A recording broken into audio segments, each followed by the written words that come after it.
ہمارے نبی صلی اللہ علیہ وسلم کے پاس ایک صحابی آئے بھیک مانگنے کے لیے. صحیح حدیث ہے. لوگوں کو وہ حدیثیں تو یاد ہوتی ہیں جس میں صدقے کی ترغیب ہے, وہ بھی حدیثیں یاد رکھنی چاہیے. صدقہ کرنا چاہیے, اسٹائل یہ ہونا چاہیے, انداز یہ ہونا چاہیے جو میں آپ کو بتا رہا ہوں. صحابی آئے, انصاری صحابی, عرض کیا یا رسول اللہ گھر میں کیا ہے؟ فاقے, کچھ بھی نہیں ہے کھانے کو. وہ واقعی بیچارے مستحق تھے, انہیں تو نبی ویسے ہی دے دیتے نا, وہ جھوٹ تھوڑی بول رہے تھے نبی کی خدمت میں آ کے. کچھ بھی نہیں ہے گھر میں. آپ نے فرمایا کچھ تو ہوگا, سب صحابہ بیٹھے ہوئے ہیں, کچھ تو ہوگا. فرمایا صرف ایک پیالہ ہے. ظاہر ہے وہ پیالہ ہے جس میں ڈال کے کھانا کھاتے ہیں, وہی اگر بیچ دیں تو کھانا آئے گا تو پلیٹ ہی نہیں رہے گی گھر میں, برتن ہی نہیں رہے گا. آپ صلی اللہ علیہ وسلم فرمایا وہ پیالہ اٹھا کے لے آؤ. کیا کرو؟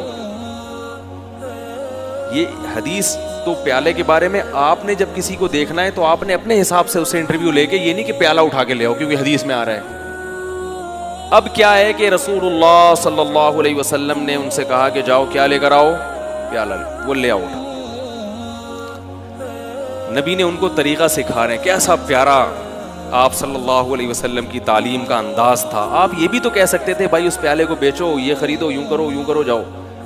تو آپ نے معلم کو بھی بتا دیا کہ تم نے غریب کو صحیح راستہ بھی دکھانا ہے اور اس کے ساتھ اس راستے میں تعاون بھی کرنا ہے. وہ بیچارہ کانفیڈنس نہیں ہوتا, آپ نے اس کو سمجھا کے نکل لیے, وہ کنفیوز ہے یار میں نے کیا کرنا ہے. ہر آدمی میں کانفیڈنس نہیں ہوتا, قوت فیصلہ نہیں. تو آپ نے بتا دیا کہ اس کے ساتھ تعاون کرنا ہے, اس کی حوصلہ افزائی کرنی ہے. تو آپ یہ نہیں آپ صلی اللہ علیہ وسلم نے فرمایا کہ جاؤ وہ پیالہ بیچو اور یہ کرو اور وہ کرو اور خود ہی کر لو سارا کچھ. فرمایا لے آؤ. جیسے جیسے کہہ رہا ہوں نا ویسے ویسے گویا انگلی پکڑ کے چلانا سکھا رہے ہیں, بھیک سے انگلی پکڑ کے چھڑوا رہے ہیں. یہ زیادہ بڑی خدمت ہے. اگر آپ صلی اللہ علیہ وسلم ان صحابی کو کھانا دے دیتے, صدقہ دے دیتے, اگلے دن پھر آ جاتے, وہ تو کھاؤ ختم. اور تھوڑے دنوں میں کیا ہوتا, ان کی زوجہ بھی یہی, بچے بھی یہی کر رہے ہوتے. یہ بھیک ایسی بیماری ہے جو نسلوں میں چلتی ہے. خاندانی بھکاری ہوتے ہیں بعض لوگ. ارے ہمارے ابا بھی یہی کام کرتے تھے. ٹھیک ہے, تو نبی صلی اللہ علیہ وسلم نے فرمایا جاؤ پیالہ اٹھا کے لے آؤ. صحابی پریشان ہے, کیا ہوگا بھائی؟ ٹھیک ہے, نبی نے کہا لے آئے. آپ صلی اللہ علیہ وسلم نے فرمایا اسے کون خریدے گا؟ ہر چیز کا کوئی نہ کوئی طلبگار ہوتا ہے. ایک صحابی نے فرمایا 1 درہم میں یہ مجھے دے دیں.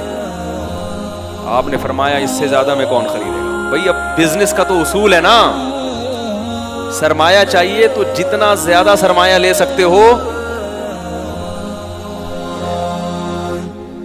بھئی بزنس کا تو اصول ہے, حلال سرمایہ ہے. تبھی یہ یاد رکھو اسلام نے کسی چیز کی قیمت متعین نہیں کی ہے.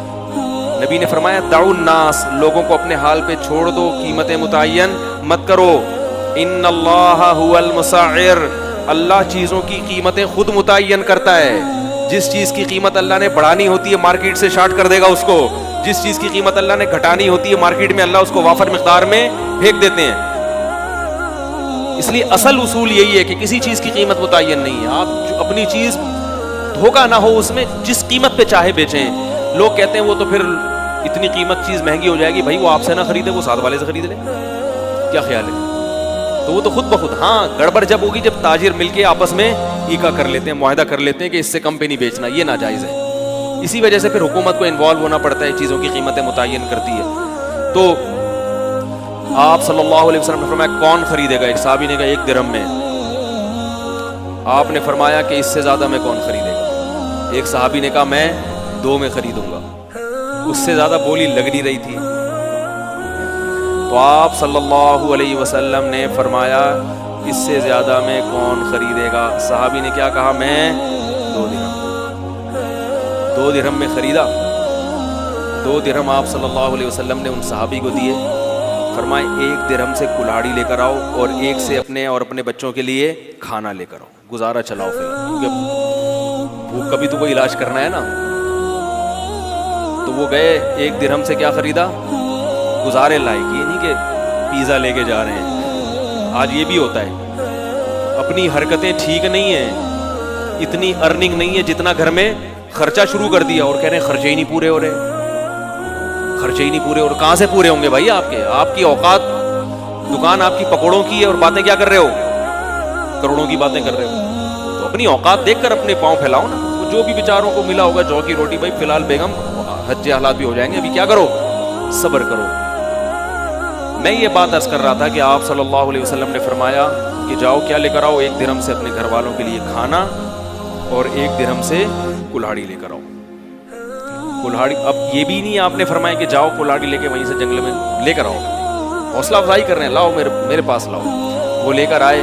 آپ صلی اللہ علیہ وسلم نے اس میں دست مبارک کو اپنے ہاتھ سے ڈالا اس میں, اور وہ کلہاڑی ان صحابی کے حوالے کی. فرمایا جاؤ لکڑیاں, جنگل سے لکڑیاں کاٹو اور ان کو بیچو.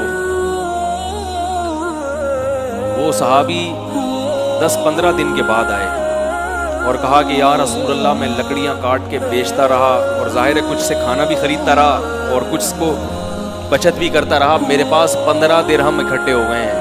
درہم بڑی ویلیو والی چیز تھی اس زمانے میں. 1 برتن 2 درہم کا فروخت ہوا تو 15 درہم سے 15 دنوں میں وہ کتنے برتن خرید سکتے تھے؟ اس جیسے 7 برتن خرید سکتے تھے, اور 7 برتن کو مارکیٹ میں فروخت کر کے 15 دونی 30 درہم بنا سکتے ہیں اسی وقت. کیا سمجھایا؟ تو میرے بھائی, غریب کے ساتھ تعاون کا یہی انداز ہونا چاہیے.